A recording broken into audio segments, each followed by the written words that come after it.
ओम श्री परमात्मने नमः। अथ चतुर्थोऽध्याय ज्ञानकर्मसन्न्यासयोग। श्री भगवानुवाच इमं विवस्वते योगं प्रोक्तवानहमव्ययं व्यवस्वान्मनवे प्राह मनुरीक्ष्वा कवे अब्रवीत्। श्री भगवान कहिले मु एही अविनाशी जोग सूर्य को कही। सूर्य निजर पुत्र वैवस्वत मनु को ताहा कही एवं मनु निजर पुत्र राजा इक्ष्वाकु ताहा कही।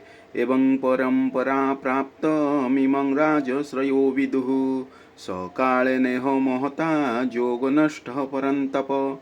हे परंतप अर्जुन, एपरि भाव परंपरार प्राप्त यही जोग राजस्वी माने जानिथिले, किंतु तापर से जोग बहु कालरू एही पृथ्वी लोकरे लुप्त प्राय हो जाइछि।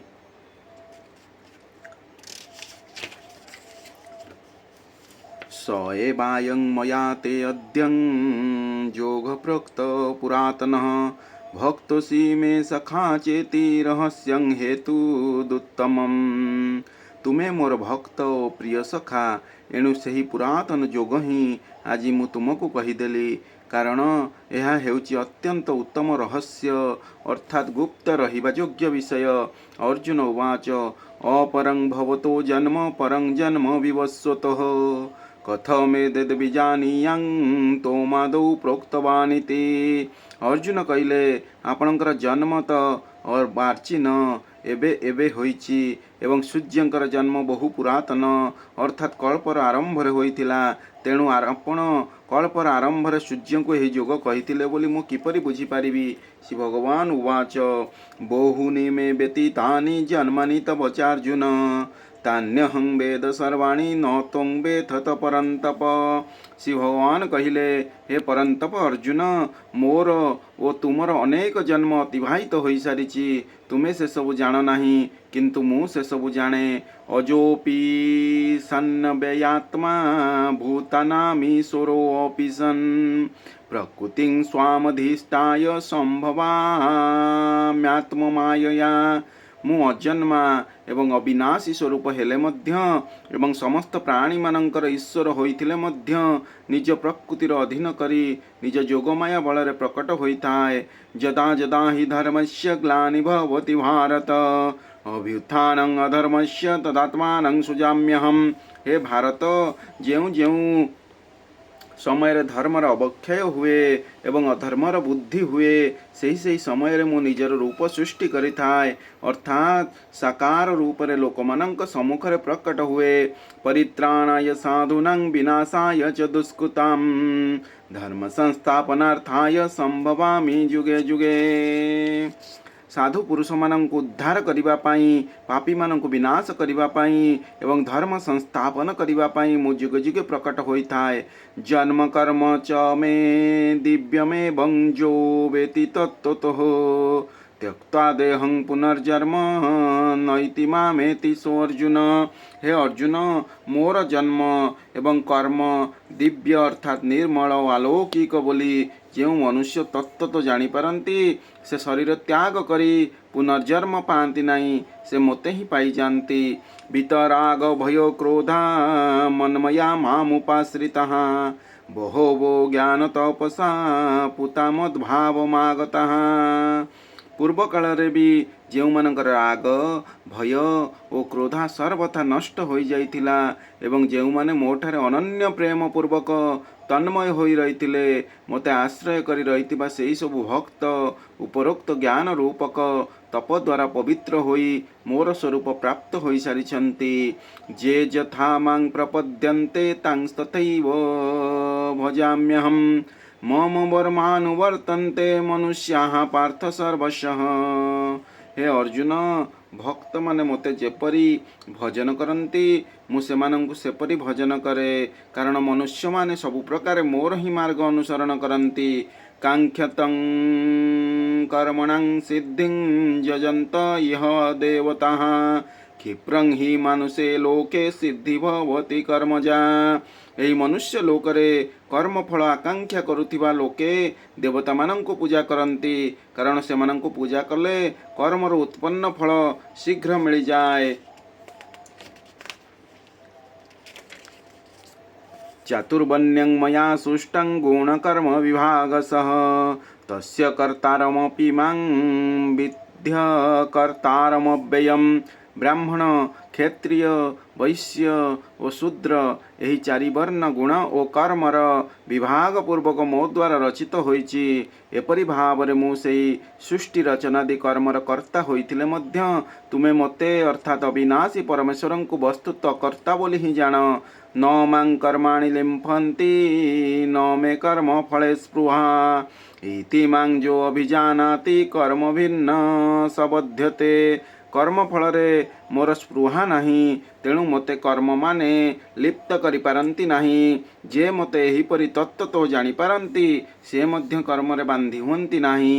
ଏବଂ ଜ୍ଞାତ୍ୱା କୃତଂ କର୍ମ ପୂର୍ବୈରପି ମୁମୁକ୍ଷୁଭିଃ କୁରୁ କର୍ମୈବ ତସ୍ମାତ୍ ତ୍ୱଂ ପୂର୍ବୈ ପୂର୍ବତରଂ କୃତମ୍। ପୂର୍ବ କାଳର ମୁମୁକ୍ଷୁମାନେ ମଧ୍ୟ ଏହା ଜାଣି କର୍ମ କରିଥିଲେ, ତେଣୁ ତୁମେ ମଧ୍ୟ ପୂର୍ବମାନଙ୍କ ଦ୍ୱାରା ଆଦି କାଳରୁ କରାଯାଇଥିବା କର୍ମ ହିଁ କର। କିଂ କର୍ମ କିଂ କର୍ମେତି କବୟୋ ଅପ୍ୟତ୍ର ମୋହିତାଃ ତତେ କର୍ମ ପ୍ରବକ୍ଷ୍ୟାମି ଯଜ୍ଜ୍ଞାତ୍ୱା ମୋକ୍ଷସେ ଅଶୁଭାନ୍। କର୍ମ କ'ଣ ଏବଂ ଅକର୍ମ କ'ଣ ତାହା ନିର୍ଣ୍ଣୟ କରିବା ବେଳେ ବୁଦ୍ଧିମାନ ପୁରୁଷମାନେ ମଧ୍ୟ ଭ୍ରମରେ ପଡ଼ିଯାନ୍ତି। ତେଣୁ ମୁଁ ତୁମକୁ ସେହି କର୍ମ ତତ୍ତ୍ୱ ଭଲ ଭାବରେ ବୁଝାଇ କହିଦେବି, ଯାହା ଜାଣିଲେ ତୁମେ ଅଶୁଭରୁ ଅର୍ଥାତ୍ କର୍ମ ବନ୍ଧନରୁ ମୁକ୍ତ ହୋଇଯିବ। କର୍ମଣ୍ୟ ହ୍ୟୋପି ବୋଧବ୍ୟଂ ଚ ବିକର୍ମଣଃ ଅକର୍ମଣଶ୍ଚ ବୋଧବ୍ୟଂ ଗହନା କର୍ମଣୋ ଗତିଃ।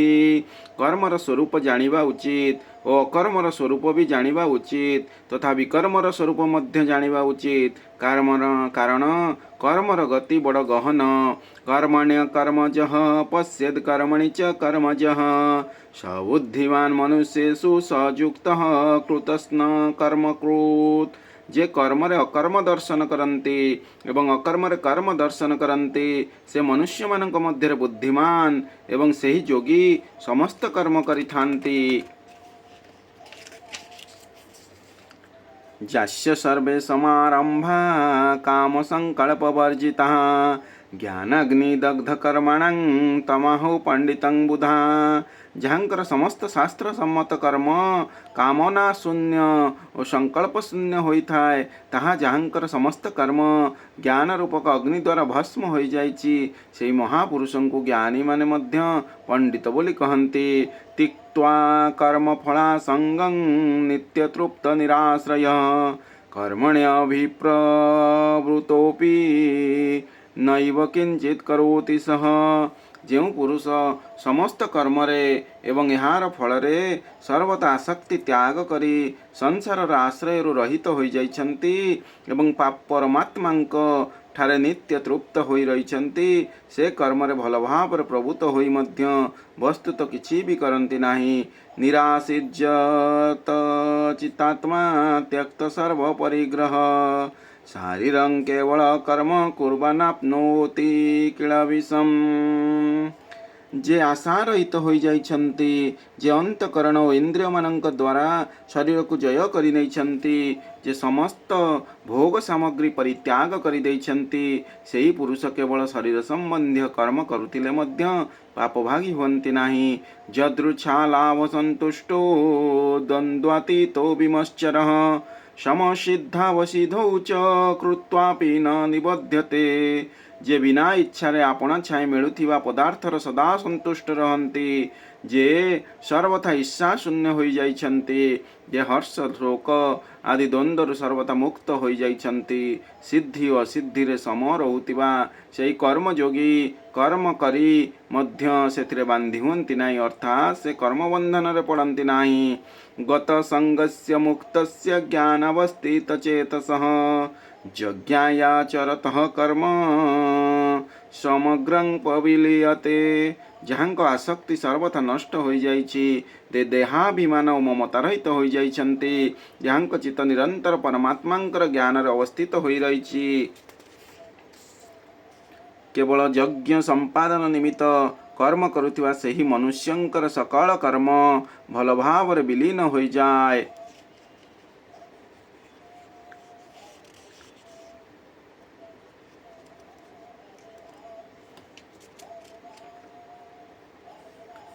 भीमस्यापि